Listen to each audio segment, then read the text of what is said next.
make sure that we're taken care of so we can perform on the ice, you know. And I guess it's part of the preparation, the way we travel, and definitely they accommodate us in first-class treatment. And you know, we have fun. You know, you get 20-some guys together. I mean, it's on a plane or in the hotels and restaurants, whatever. We always have fun, and that's really a big part of the game.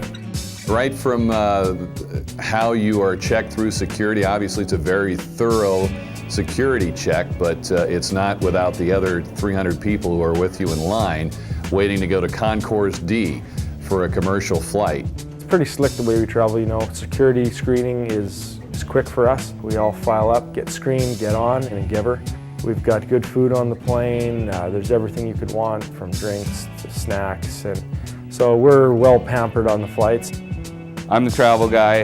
Along with that comes a lot of other stuff other than travel. Once we land, I get everybody checked into the hotel. Then there's, you know, plenty of other little things we have to do. The players will be calling you to do things here and there, and then whatever Jay Feaster wants, if there's VIPs that are traveling with us, sort of help coordinate, babysit everybody. He does so much behind the scenes that, you know, he's organizing everything from the pregame meal to the snacks to the hotels, and if we're having a team dinner somewhere, he's taking care of everything, tickets, and he's got a lot on his plate, and certainly plane wouldn't fly straight if he wasn't there to help things and keep us organized. My biggest priority is the calendar, where we're going, what we're doing every day, what time they need to be there. So I'm in constant communication with Torts. The hotels that we stay in, I think the number one priority for Phil Thibodeau, who books the hotels, is to make sure that the players are comfortable in their beds in the hotel, so they get good sleep and they're raring and ready to go when the puck is dropped. Tibbs is amazing. He makes sure everything is right, and it always is. I mean, he is so good at what he does. And you're in first-class seat all the time. It's incredible. The girls are always nice, and Bonnie that looks after us, she's just tremendous. She knows everybody's little idiosyncrasies and what they like, what they don't like, and I mean, it's like traveling with your mom. It's really special to be in a situation like that on a team and everyone focused on playing, but as well having some fun away from the game. And we do have some fun on the plane ride. You know, you make your best of your time, and we play a lot of cards, so we get to know each other's tendencies when we're playing cards too. You gotta kill some time when you're in the air, so guys like to watch movies, guys like to play cards, and we've adapted the old PSP game. What an invention that thing's been since they came out with it. Sit in your own seat and head-to-head combat. We play some Navy SEALs. SEALs against terrorists, and I am the terrorist. So lots of guys playing, usually 5-on-5. You get to use all the weapons and grenades and stuff, so it's fun. I've just started to play this game, and I'm kind of bad on it, so I don't know if I like it or not. I'm 30 years old and I'm still playing video games, which is a little embarrassing, but all the Russians are on the bad guys team, so. But you know what, it's something just to kill time. The Russian European guys, me, Nikita, Ruslan, and Philip Kuba. We play against the USA and the Canadian connections. So. Yeah, we're always chirping each other after the game, after playing. They're saying we make excuses, we make excuses, you know, the weapons are bad or something that went wrong.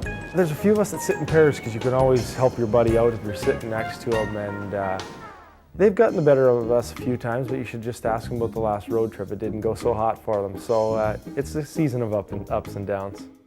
With an off night that Friday, it's a chance for Lightning newcomer Doug Janik to meet his sister Carrie for a dinner. A native of Agawam, Massachusetts, a little over an hour from Boston, it's a chance to play in front of family and friends. My older sister is actually a personal trainer at a health club here in Boston, so I'm meeting up with her for dinner at the Atlantic Fish Company. So it should be a nice night. I haven't seen her in a while, so just looking forward to relaxing a little bit. So how long until you get there? First time I actually played in Boston was the night they retired Cam Neely's jersey. So like growing up here and seeing that was a fun night. It's very exciting, you know.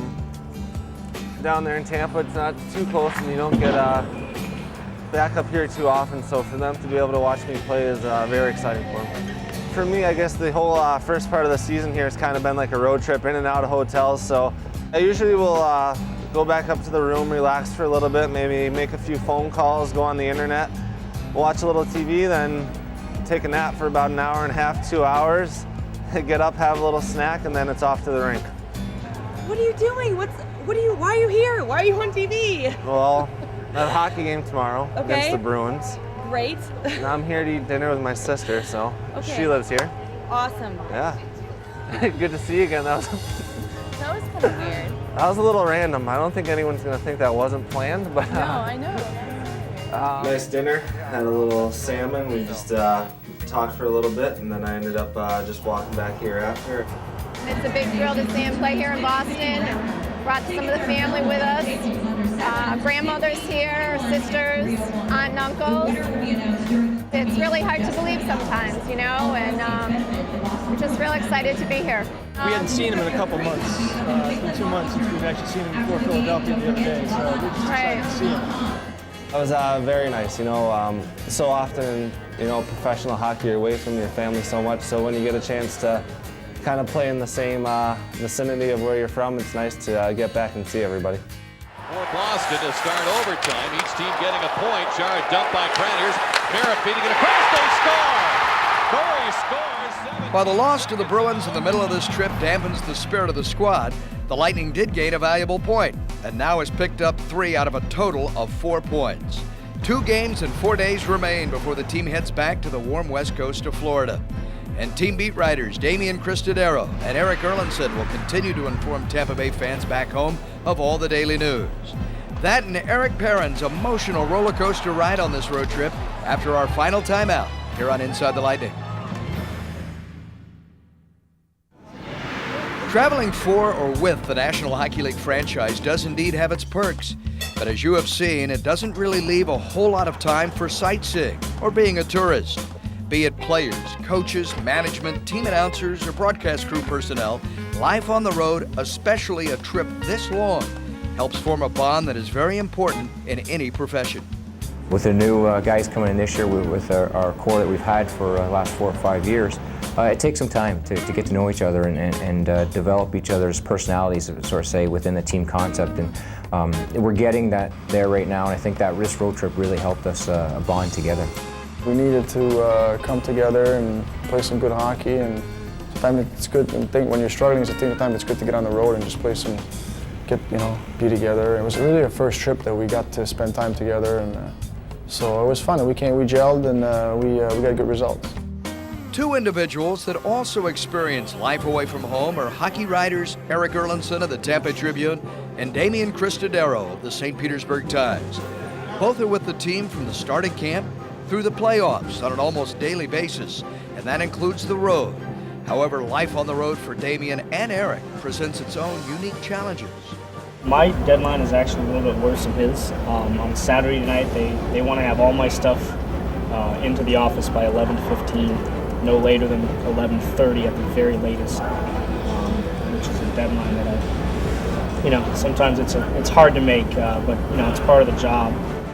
Makes it worse on a Saturday night when the deadlines are horrible.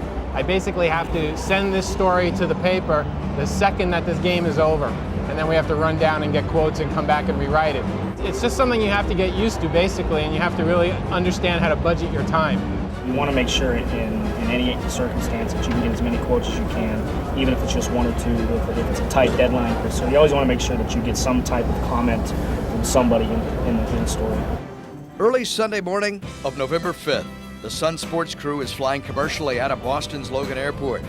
The life of charter flights, hot meals, and first-class accommodations is over, for the final 2 games of the trip will not be broadcast back in the Tampa Bay area.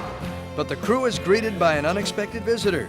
Eric Perrin is on the same flight back to Tampa to witness the birth of his son, Alexander, before heading back to Long Island for the next night's game with the New York Islanders. I got him the flight to go home and got him the flight to get back the next day for the game. And, I don't even think he was home really more than 20 hours. Everything worked out great. I mean, I was able to get there in time for the birth and spend a little bit of time with them, and left the next morning and made it back in time for the game. So it was great. It's a tough situation, when you're away from your family in that kind of at that time that, you know, your family kind of needs you there. And it was a good week for him, you know. And no, he's been a great addition. He's been playing really well for us, and it's nice to see him having success. I just felt great. I think I was running on adrenaline a lot, and it certainly brought back some memories. And you know, it was we got a little bit of a smile out of us too. We hope you've enjoyed life on the road with the Tampa Bay Lightning. For all of those involved with the show, I'm Paul Kennedy, and we look forward to having you join us again on another edition of Inside the Lightning.